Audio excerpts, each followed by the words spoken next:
I have one question for you right now. What are you gonna do with this moment? What are you gonna do with this one life that has been given to you? I do know this. I know that you cannot change the past or the path that got you here. So apparently the only way to get here today is to have what happened to you happen. And so since you can't change the past, the reality is, so what do you want your life to look like? Ready for this? From now on. Because let this sink in. From now on, here's the truth. That's all you have. What do you want your from now on life to look like? And the only person that gets to determine like that from now on life, what that looks like, is you. What are you gonna do with this one life that you've been given? And if your life ended right now and you look back over the life that you've been given, is that the life you wanna look back on and say, that's my life? Or do you want something to change? What happens when I decide for myself that I'm gonna do something different? I'm gonna have setbacks, I know. But if I'm feeling bad, that doesn't mean I'm doing bad. That doesn't mean I am bad. That doesn't mean that I can't still take some action. Because yeah, nothing changes if nothing changes, man. You know, we'll sit around forever wondering, well, what if would I be able to do it? You don't know. Until you say, yeah, I'm gonna take action. Nothing changes if nothing changes, man. And I'm not preaching at you. I just want to remind you, because I've spent a lot of time in my life sitting around wanting things to change and not being able to make them change, and not thinking I could. And I wish somebody had told me that earlier sometimes, that in order for something to change, there needs to be change. Nothing changes if nothing changes. Change starts one step at a time. It's time for me to take a step towards freedom. And friends, the enemy of change is tomorrow. Yeah, I'll get to that tomorrow. Tomorrow's a great day to start dealing with that. Lord, I promise I'll change. I'll call that person. I'll take a step.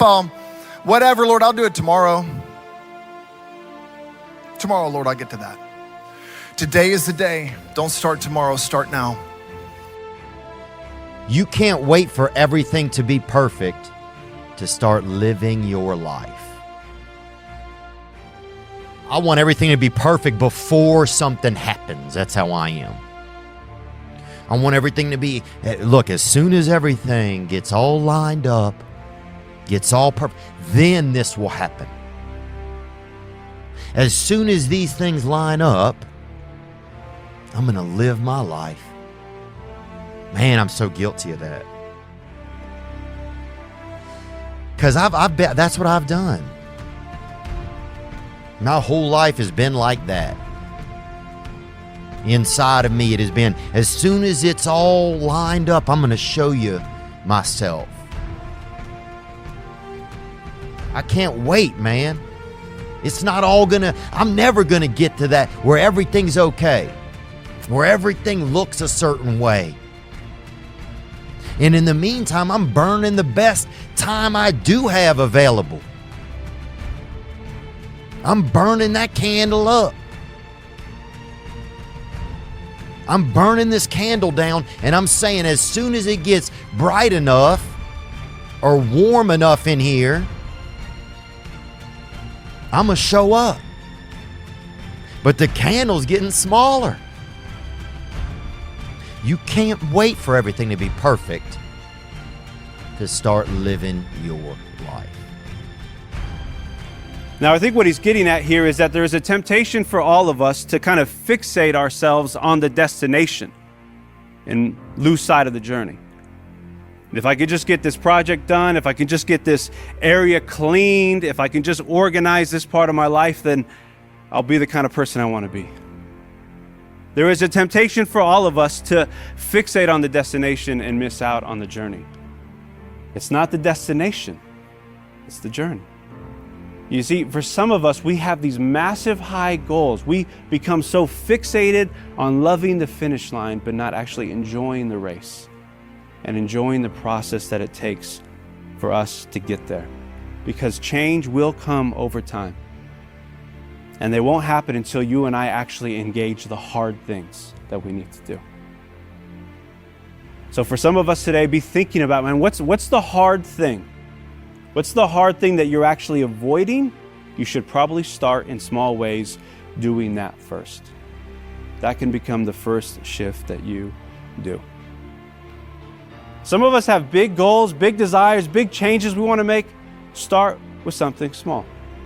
Consider what is the next step, because honestly, the first step is always the hardest step. So take the first step in a small but real kind of way. Don't be afraid to be a beginner. That's the number one reason I think so many people never change. But let me just say this. We are not saved because of what we know. We are saved because of who we know. We're terrible at resolutions because we want to make massive leaps toward change instead of small, consistent steps. But then what happens is the amount of change I commit to is so overwhelming that I just quit. Well, if you've been there, you know that's where you get like really, really stuck.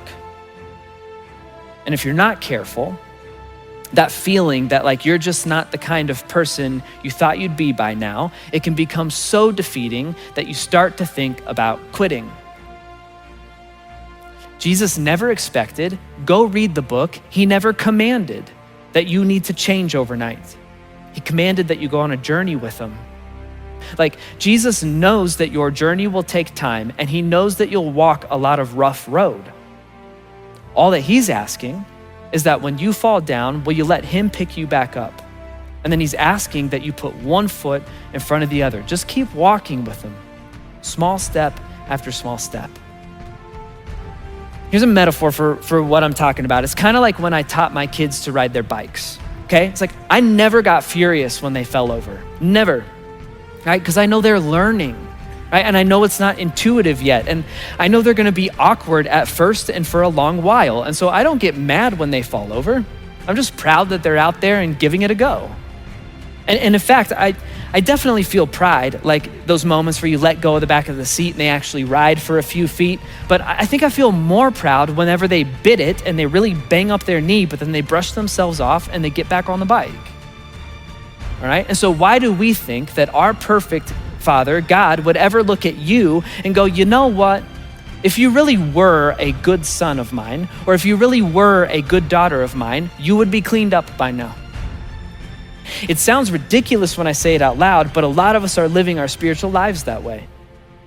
With this like needless weight of guilt and shame on our shoulders, constantly disappointed in ourselves because we've convinced ourselves that we're constantly disappointing Jesus, but it's just not true. You do not clean yourself up to come to Jesus. You come as you are. Let me ask you a question. You have to get cleaned up to go take a shower. No, you get in the shower and that cleans you up. Same with Jesus. You don't try to clean up your life and be a better person in order that you can be with Jesus. You just be with Jesus, you follow Jesus. How about this? If anything needs to get cleaned up in your life, the two of you will work that out and he will point that out to you and you will actually agree with him and then you'll clean it up together. How about that? He came to us as we are and he still does that today. Where do you think that Jesus expected you to be today on your journey? Like, where do you think that Jesus looked at you and like, I expected you to be here by this day? The answer is he expected you to be exactly where you're at today. He's got all of time laid out in front of him. You've never caught him off guard. He's not confused. He's not disappointed. Jesus knew how long your journey would take, and he knew what pace you would set, and he chose to love and die for you and go on a long walk with you. So you can have the freedom to accept that life is just a journey, all right? Small, consistent steps, not massive leaps toward change. You're free to acknowledge that a life of faith takes time. So give yourself grace and be patient and stay consistent. You know what it takes to be a follower of Jesus? One step.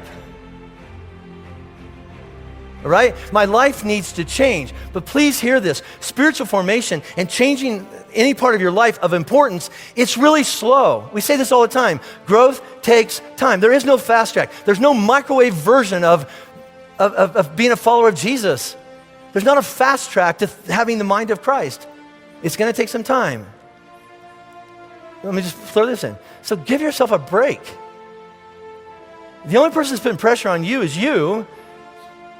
Jesus is so patient. And just ask yourself, what kind of person do I want to become? Do I want to become a more prayerful person? Do I want to become a more kind person? Do I want to become just a little less anxious in a very anxious world? Yes. So what are the small things I can do that will help cultivate that end result?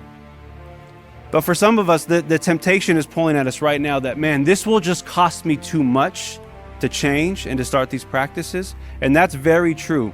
But I want you to think about this. What will it cost you to not change? Yes, it costs us a lot to change. Jesus said, take up your cross and follow him. But how much more will it cost us if we don't change? If we don't do the work to actually change? I want you to ask yourself, will I change or will I die? Some people would rather die than change. Change is painful. But what is more painful than growth and change is staying in a place where you don't belong.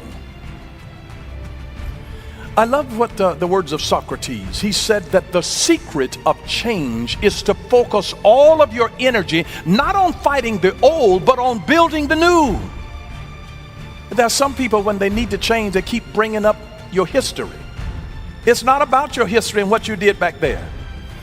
It's about building the new.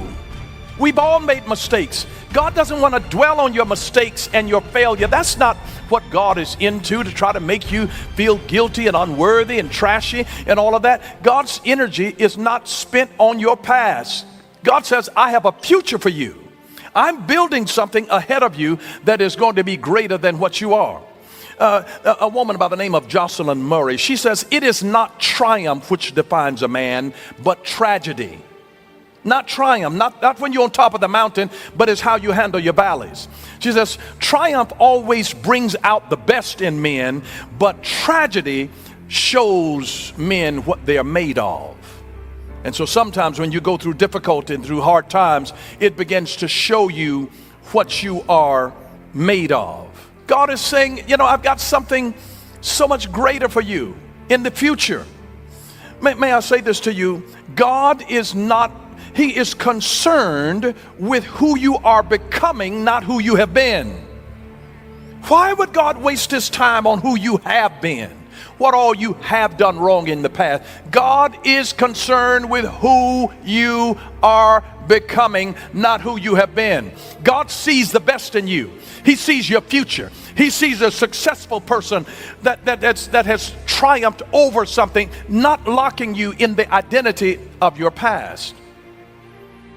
All we have is from this point on. What's the point of rethinking your past? Unless you want to learn from it, but there's no need to really rehash it, okay? So all we have is from this point on, and the choice and the decision is, what am I going to do now?